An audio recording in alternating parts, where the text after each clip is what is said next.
Dan di antara cabang pembahasan di surah An-Naba itu ada bahasan tentang ikhtilaf.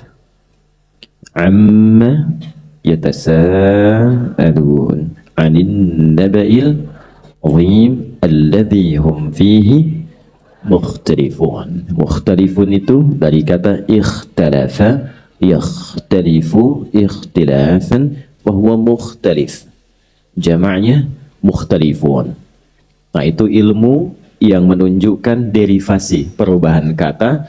Dalam bahasa Arab disebut ilmu sorof namanya. Tapi ilmu sorofnya yang benar, tidak seperti anak sekarang, taba yatubu yutuban, fasbaka yufasbiku facebookan, ya. Ikhtalafa yakhtalifu ikhtilaf.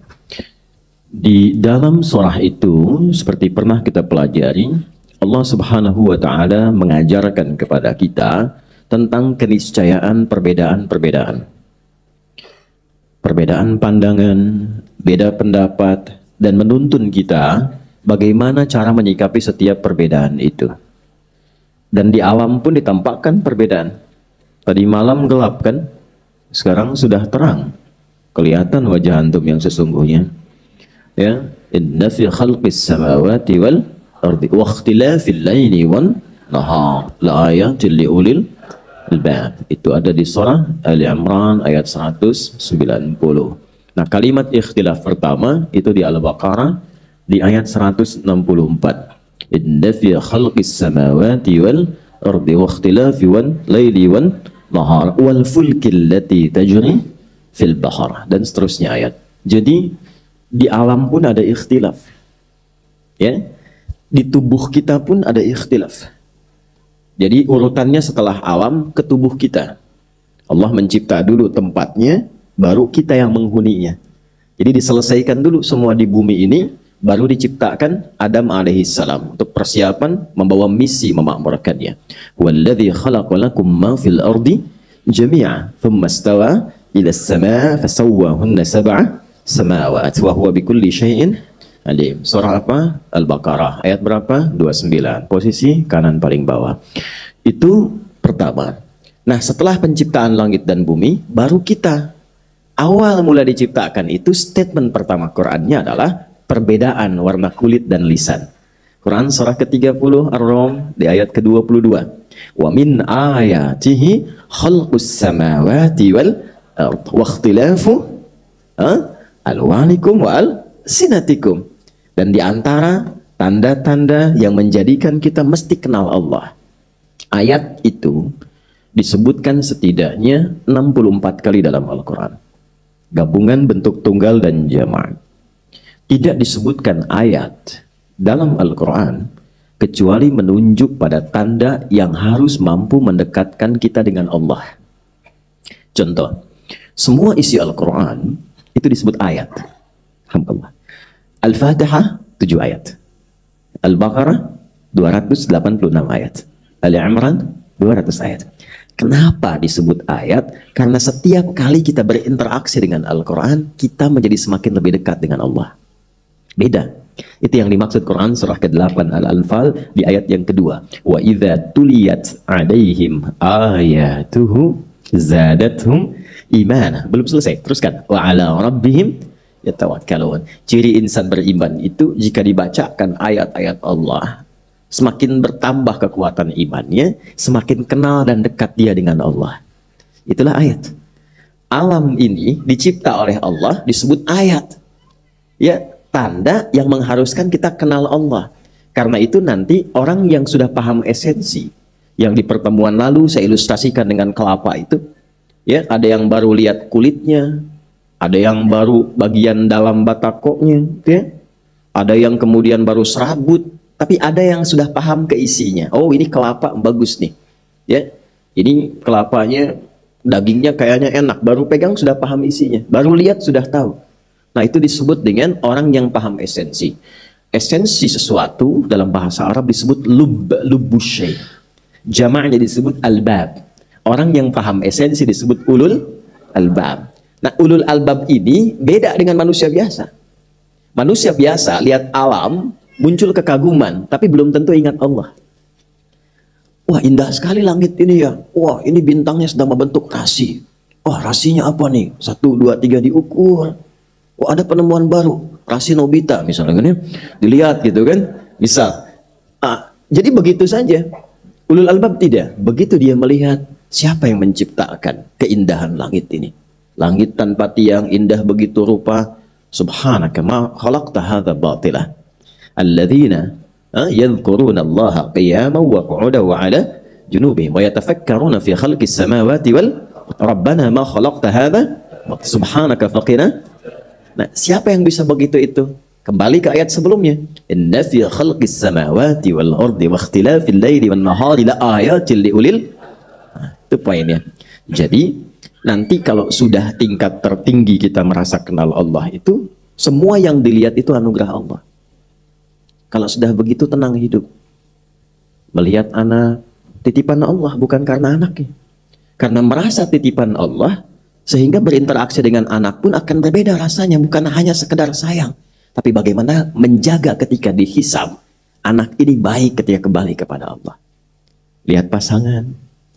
Sebagai titipan Allah. Jadi kalau sudah merasa sebagai titipan Allah, memperlakukannya akan beda. Lihat harta. Tidak akan sembarangan karena merasa titipan Allah dan tahu akan dihisab. Karena itu tidak mungkin digunakan pada yang haram. Karena kenal. Itu ringan tapi dalam. Singkat tapi padat. Dan kita pun melihat diri sendiri sebagai bagian dari amanah Allah. Jadi mata bukan hanya organ tubuh tapi amanah Allah. Karena amanah Allah turunkan cara menggunakannya. Coba cek di Quran fungsi mata. Bukan sekedar melihat kan? Seperti sering saya sampaikan, hanya boleh melihat yang baik-baik karena amanah. Lisan itu amanah. Allah tak ingin amanahnya dipakai pada yang tidak baik. Saya titipkan motor saya pada Anda. Anda pakai untuk nyuri. Kira-kira bagaimana respon saya? Ya, Allah titipkan pada kita tubuh ini. Dan kita katakan kan saat seseorang berpulang kepada Allah, kita katakan apa? Inna lillahi wa inna ilaihi. Nah, itu cuma di lisan kadang-kadang. Tidak sampai ke hati. Ya. Kalau sudah sampai ke dalam hati, kita rasakan. Kan itu komitmen. Inna, sesungguhnya kita pun semua. Tubuh saya ini, lillah, punya Allah kok. Wa inna ilaihi raji'un. Dan kita pun pasti akan berpulang. Dihisab maksudnya. Itu kalimat inna lillahi wa inna ilaihi raji'un. Pertama, itu ada di Al-Baqarah ayat 156. Itu komitmen. Komitmen. Nah, dalam konteks kita menjalani kehidupan itu, terkadang menjaga komitmen itu tidak semudah yang diucapkannya. Ya, tidak semudah yang diucapkan. Terkadang ada perdebatan. Terkadang ada beda pandangan. Nah, dalam kita menyikapi alladzi hum fihi mukhtalifun, beda pandangan, beda pendapat, seperti apa kita harus menyikapinya?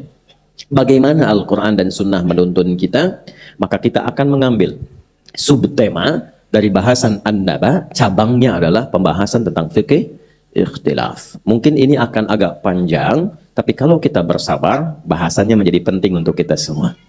Kalaupun tak mampu bersabar, ya saya cukupkan, saya pulang.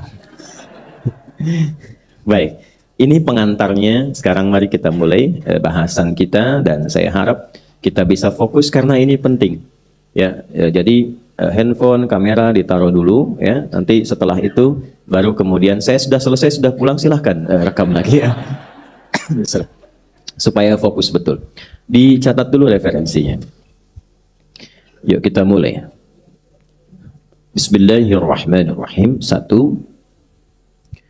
Kitabnya Sunan Abu Daud. Kitabnya Sunan Abu Daud. Nomor hadis 4607, 4607. Kenapa? 4607, 4607. Nggak pakai O. Oh. Sunan Abu Daud, nomor hadis 4607. Periwayatnya, saya sampaikan periwayat ini, maksudnya kalau nanti ada beda cetakan, kadang ada ikhtisar. Kalau diringkas itu, gini, kitab hadis itu ada yang komplit, ada yang versi ringkasan. Ringkasan itu biasanya hadis-hadis yang mirip di beberapa topik itu diambil satu saja lalu diringkas. Ya.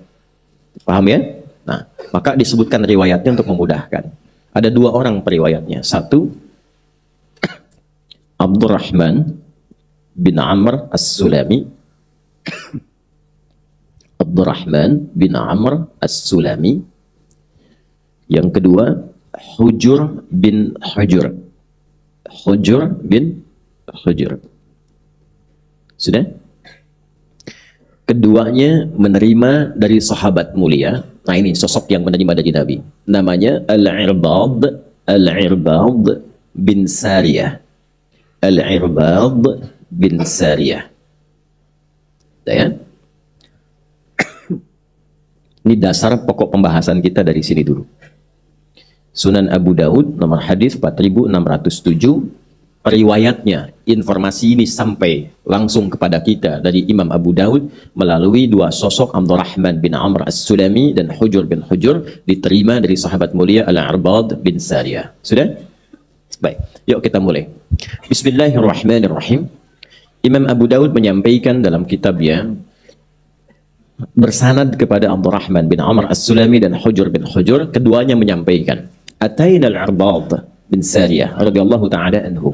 Satu kali kami mengunjungi di antara sahabat Nabi yang masih hidup. Namanya Al-Irbad bin Sariyah. Titik sampai sini dulu pelajarannya. Saya kalau ngajar hadis tidak langsung ke matan isi tapi sanad dulu. Pelajarannya. Bila ditemukan orang saleh dan berilmu. Orang saleh dan berilmu dan ilmunya kredibel, dipastikan menguasai bidangnya, maka jangan hilangkan kesempatan untuk mendapatkan manfaat darinya. Ini ada misalnya para kiai atau habaib atau ustadz-ustadz, kita tahu ilmunya bagus, kredibel, mengajar di satu tempat, silahkan ambil manfaatnya. Nah, dulu para ulama saleh kita, itu sahabat itu diburu sepeninggal Nabi, karena dari mereka bisa didapatkan informasi dari Nabi dan keberkahan. Yang mahal itu berkahnya. Ya, itu yang mahal. Berkah itu ziyadatul khair, bertambah nilai kebaikannya. Ya, contoh begini. Ada kesan di para ulama kita, dan ini riwayatnya tersambung. Kalau sedang gelisah itu seringkali di antara ulama pun cari ulama lain yang terlihat lebih soleh. Cuman untuk datang melihat wajahnya saja. Setelah itu pulang lagi. Jadi melihat orang baik itu auranya sudah berbeda. Kadang-kadang cuman kita lihat saja, tenang hati kita itu. Ya, makanya Nabi sering berpesan kan? Ya, ada orang-orang yang ketika kita lihat wajahnya itu kita ingat Allah, kita ingat akhirat. Itu kan? Ada orang yang kalau kita lihat kita ingat utang, langsung pergi lagi. Baik. Nah, jadi ada kondisi-kondisi itu. Nah, para sahabat itu diburu sepeninggal Nabi. Di antara yang masih hidup, itu ada namanya Al-Irbad bin Sariyah. Maka dikisahkan, ketika sampai di kediaman beliau, itu sedang kurang sehat. Maka datang kemudian mengatakan keduanya, Atainaka zairina, aidina, muqtabisina. Dalam riwayat hadis demikian. Wahai sahabat mulia, kami datang ingin bersilaturahim mengunjungi Anda. Sekaligus kami dengar sedang kurang sehat, kami ingin menjenguk. Ya, bayangkan, ini pelajaran kedua. Silaturahim yang dibangun oleh orang-orang saleh itu dasarnya lillah, bukan materi dunia. Karena itu sehatnya bersilaturahim, sakitnya bersilaturahim, sukanya bersilaturahim, dukanya bersilaturahim. Pelajaran pentingnya adalah jika ingin membangun persahabatan yang baik, yang erat dan kuat, lekatkan nilai persahabatan itu karena Allah, bukan karena materi. Jangan bangun persahabatan dengan harta benda. Ketika harta berkurang, hilang persahabatan. Jangan karena kedudukan. Ketika kedudukan hilang, tuh kaget kan? Ya. Muncullah kemudian hal-hal yang tidak diinginkan. Tapi lakukan karena Allah, maka Allah turunkan keberkahan dan keridhaan di dalamnya. Jelas? Baik. Kemudian muqtabisin, ini poin pentingnya. Kami datang untuk berkunjung, sekaligus menjenguk karena mendengar Anda kurang sehat, tapi mohon kami tidak ingin kehilangan kesempatan mendapatkan pengetahuan terbaik dari Anda yang tersambung pada Nabi SAW. Selalu mencari peluang-peluang untuk mendapatkan tambahan-tambahan kebaikan. Kalau bukan ilmu, ada pengalaman, ada akhlak yang bisa ditiru. Sibukkan hidup kita tuh untuk seperti itu saja. Terus tunggu sampai wafat, simple. Dipraktekkan dalam setiap pekerjaan kita. Anda di perusahaan, silahkan praktekkan akhlak mulia itu. Kedisiplinan, kejujuran, kebaikan. Dibawa ke rumah tangga, praktekkan. Sesuai dengan profesinya, tunggu ajal datang. Selesai.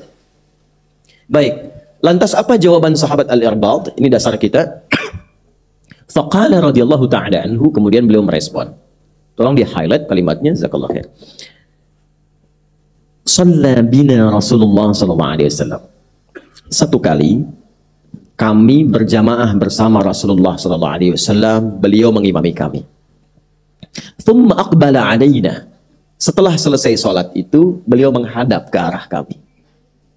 Fawa'adhana mau'izatan balighah. Lantas beliau memberikan pesan yang sangat dalam sekali.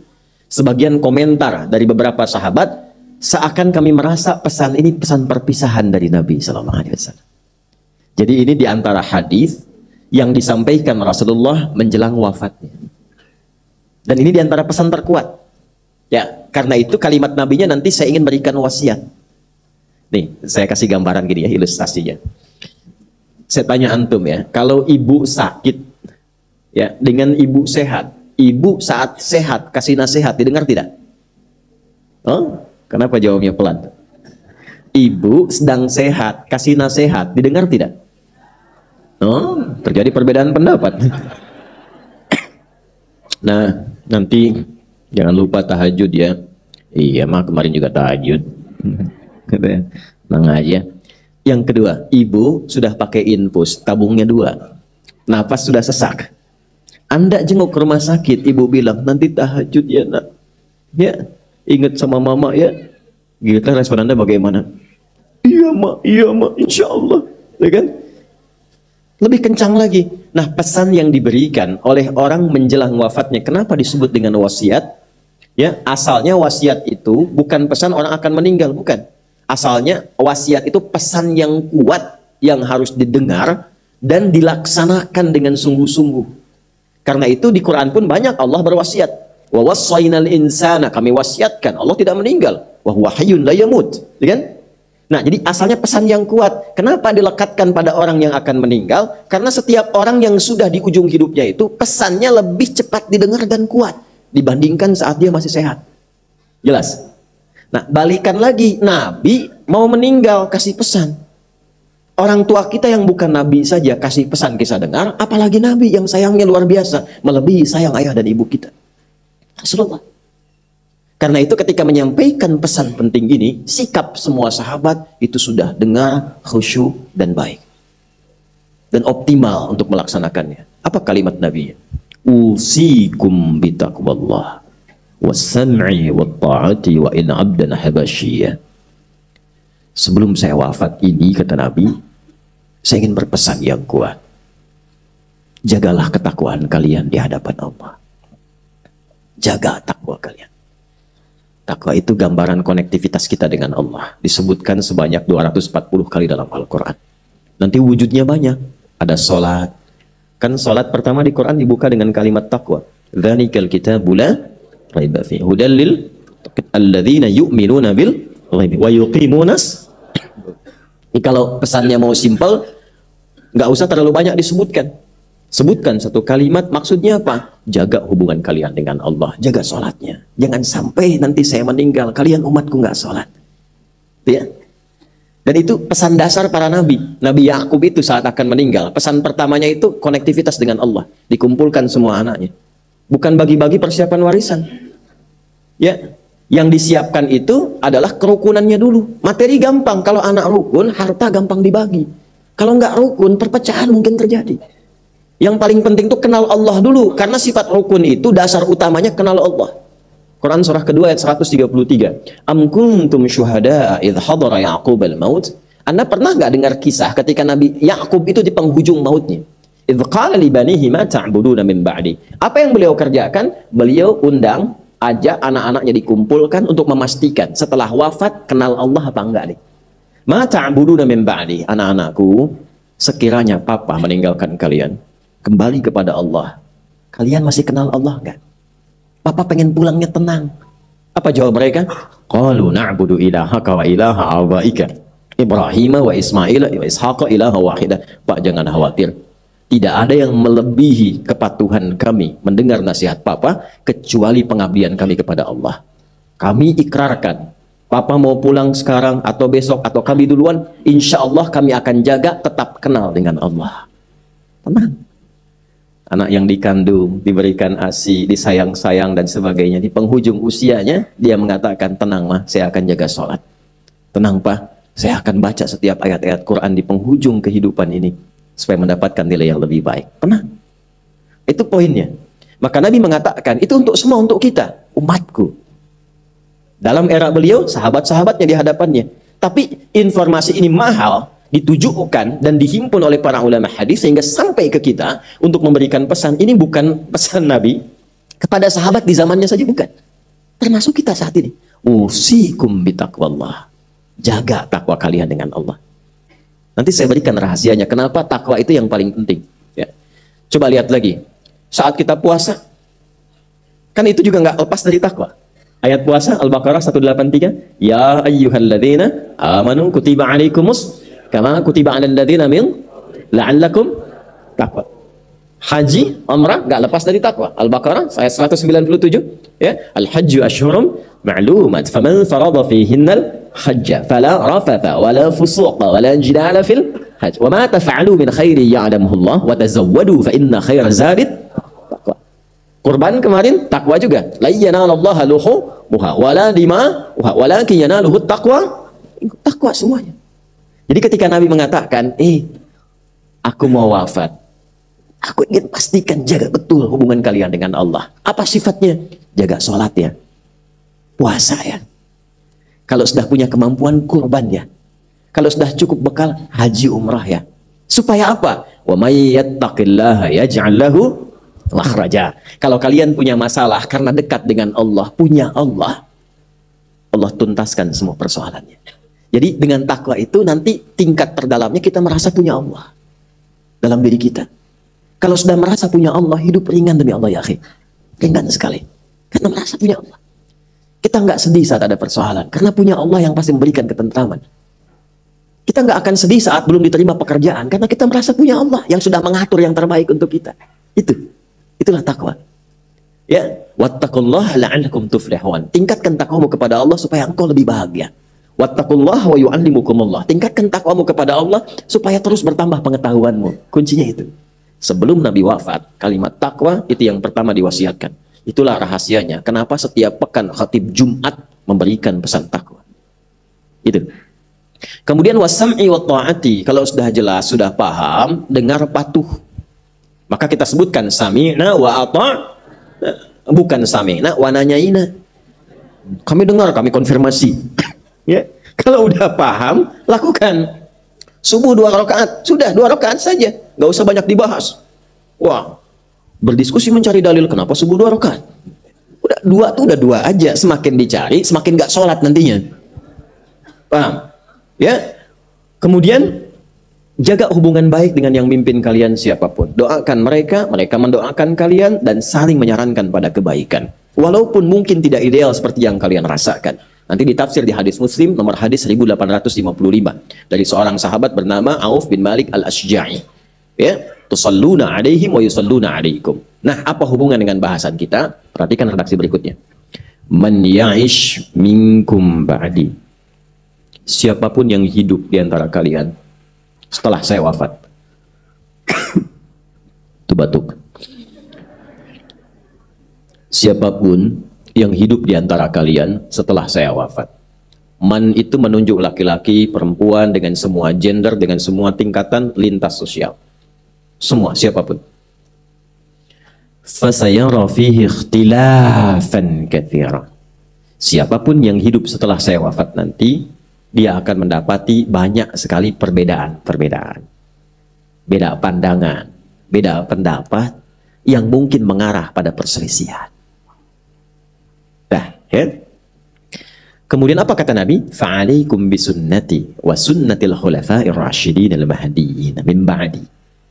Maka aku berikan rumus, kalau kalian temukan perbedaan-perbedaan dalam bidang apapun dalam hidup, maka cara mengatasinya kembalilah kepada sunnahku bagaimana aku menuntun menyelesaikan persoalan itu yang juga dipraktekkan oleh para penggantiku setelah aku. Dan sepakat ulama nanti di situ kiranya ada 4. Abu Bakar As-Siddiq radhiyallahu taala anhu, Umar bin Khattab radhiyallahu taala anhu, Utsman bin Affan radhiyallahu taala anhu, dan Ali bin Abi Thalib radhiyallahu taala anhu. Itu kalimat Nabi sebelum beliau wafat, setidaknya memberi pesan setelah beliau wafat akan muncul banyak perbedaan-perbedaan yang terkadang mengarah kepada apa? Perselisihan. Baik beda pendapat sebabnya ataupun juga beda pendapatan. Ya, saya ke Bogor kemarin, ya, angkot ingin mencari pendapatan karena beda, mendapatkan satu kesusul yang lain, marah. Di bisnis dagang, kan, persaingan beda-beda, tiba-tiba berselisih, ya. Ya, kita nggak usah masuk politik. Yang kita ingin tarik yang paling cepat saja. Nah, ini yang penting untuk kita bahas. Ironisnya, perbedaan yang mengarah pada perselisihan itu terjadi bahkan dalam praktek keagamaan. Ini poinnya. Beda kunut dan tidak kunut, debat. Sehingga ujung-ujungnya nggak ada yang ke masjid. Kosong. Padahal tahu yang salah yang tidak sholat subuh. Beda baca bismillah, apakah keras ataukah silent, ribut, kan? Ya, dan seterusnya. Dan sekarang lebih parah lagi. Perbedaannya mengerucut, pertumpahannya mengerucut, orang yang nggak ada, ya tapi tulisannya ada. Yang satu bikin status, yang ribut yang komen. Pindah ke media sosial, Instagram, di Facebook, dan macam-macam. Sekarang kelihatan wajahnya, saling jawab di YouTube, dan sebagainya. Muncul, ternyata 15 abad yang lalu sejak kalimat itu diucapkan, sekarang menemukan momentumnya, dan kita harus kembali kepada sunnah Nabi bagaimana menyelesaikannya. Jelas sampai sini? Halo, jelas? Alhamdulillah. Nah, ini mukaddimahnya, ya. Sekarang kita mulai isinya. Bismillah. Yuk, sekarang saya akan runtutkan dulu. Dan ini materi akan menjadi sangat penting karena ini basic yang paling pokok untuk menyelesaikan semua persoalan-persoalan yang dasarnya karena beda pandangan. Ini kuncinya. Baik, saya akan uraikan sejenak. Saya mulai dari bawah dulu, dari alaikum bisunnati. Kalau menemukan persoalan-persoalan tadi, perbedaan-perbedaan tadi, maka kuncinya kembalikan pada sunnahku. Nah, mohon izin dengan kalimat ini, saya menempatkan sesuai dengan tempatnya. Sunnah yang dimaksud di sini bukan mengelompok, bukan komunitas. Jelas ya? Artinya bukan kelompok, bukan nama, bukan komunitas. Tapi maksudnya adalah petunjuk kurikulum kehidupan yang Nabi pernah tuntunkan. Nanti kita akan keluarkan. Dan semua kehidupan Nabi itu ditetapkan oleh Allah menjadi teladan. Dan di situ ada solusi. Jika ada keteladanan yang sifatnya menyambung, maksudnya apa? Semua apa yang dikerjakan itu menjadi solusi yang bisa kita tiru. Itu bahasa Arabnya disebut dengan uswah namanya. Apa namanya? Uswah. Kita pakai dalil Quran surah 33 ayat 21. Laqad kana lakum fi Rasulillahi uswatun hasanah. Yang ngaji qiraat di situ kita bisa baca dengan dua cara baca. Ini penting ya, saking pentingnya tuh mau habis tuh spidol. Perhatikan baik-baik. Ini pakai uswah. Tapi bisa juga dibaca dengan kasrah, iswah. Jadi bisa uswah, bisa iswah. Riwayat Qalun, Warash dari Nafi' itu dibacanya pakai i. Laqad kana lakum fi Rasulillahi iswatun. Bisa uswah, bisa iswah. Dua riwayatnya tersambung pada Nabi sallallahu alaihi wasallam. Kenapa bisa dibaca dua riwayat? Karena ternyata ini mewakili semua makna tafsirnya. Kalau kita nanti belajar spesialisasi bahasa Arab, kita akan temukan setiap harokat itu punya makna. Contoh, itu tempatnya di atas atau di bawah? Selalu di atas. Di atas itu namanya rafa', tinggi.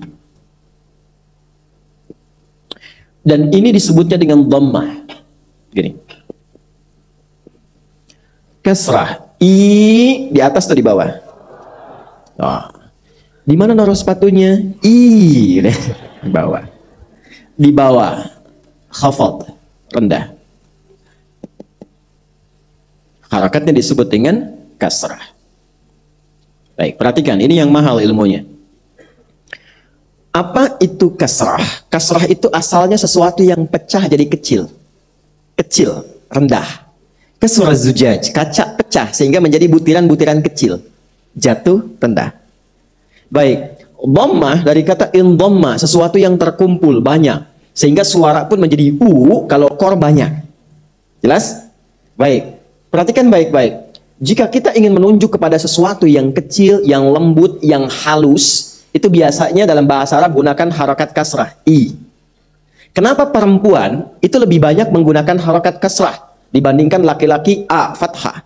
Karena ingin menunjukkan sifat kelembutan dan kehalusan perempuan yang berbeda dengan laki-laki. Karena itulah ketika laki-laki anta, perempuan anti. Laki-laki jazakallah khair, perempuan jazakillah khair. Di ibu, ki itu untuk ke perempuan, bukan ibu ke saya. Karena saya pernah mengajar dan selesai pakai batik, seorang ibu datang mengatakan dengan sungguh-sungguh, Ustaz, terima kasih pencerahannya membuat saya tersentuh, jazakillah khair. Saya pikir saya nggak pakai mukena deh. Ini i, jelas ya? Baik. Nanti banyak lagi, ya.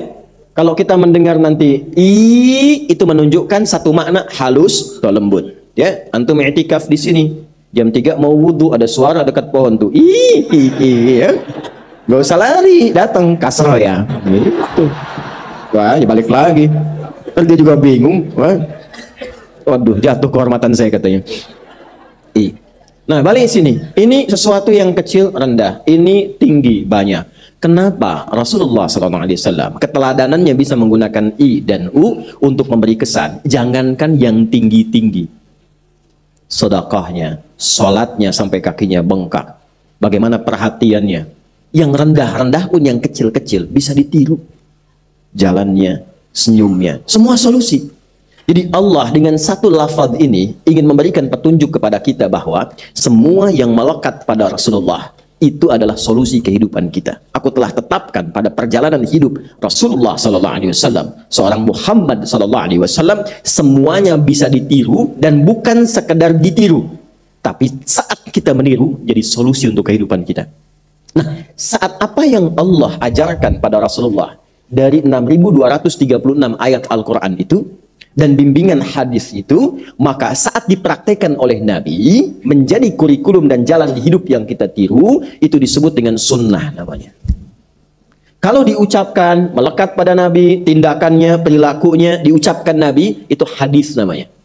Jelas? Semua yang melekat pada Rasulullah SAW, ma usnida idan Rasulullah SAW min qaulin aw fi'lin aw taqririn aw sifatin khalqiyatin wa khuluqiyatin fahuwa hadis. Paham? Tidak. Semua yang disandarkan pada Rasulullah, perkataan, perbuatan, sifat, keadaan, ya, yang bisa kita contoh itu hadis. Ketika beliau mempraktekkan, menunjukkan itu, maka disebut dengan apa? Sunnah namanya. Jelas? Nah, maka kata Nabi, kalau Anda mendapati situasi yang tidak ideal, ada perbedaan pendapat, ya, ada perbedaan pilihan, maka fa'alaikum bisunnati, lihat petunjuk yang pernah aku tunjukkan, tuntunkan, atau bahkan aku praktekkan. Jelas sampai sini? Baik ya? Nah, itu poin pertamanya. Jadi kalau kita mengatakan, saya ingin belajar sunnah, artinya saya ingin belajar tuntunan-tuntunan yang dipedomani dari Nabi SAW. Jelas sampai sini? Baik, itu dulu poinnya. Jadi kita paham tentang sunnah. Apa di balik sunnah itu? Wujudnya bagaimana? Nah, kita akan turunkan lagi. Bapak dan Ibu sekalian, teman-teman, kita untuk menemukan sunnah ini, kita mesti bahas dulu pada pokoknya. Sumber-sumber keislaman yang ditugaskan kepada Nabi SAW untuk menjelaskan dan mencontohkannya. Semua yang Allah turunkan pada Rasulullah untuk membimbing umat manusia, baik sejak Nabi bertugas sampai kehidupan berakhir, termasuk kita di dalamnya, maka Allah turunkan yang pokok berupa Al-Quran. チャンネル登録お願いね。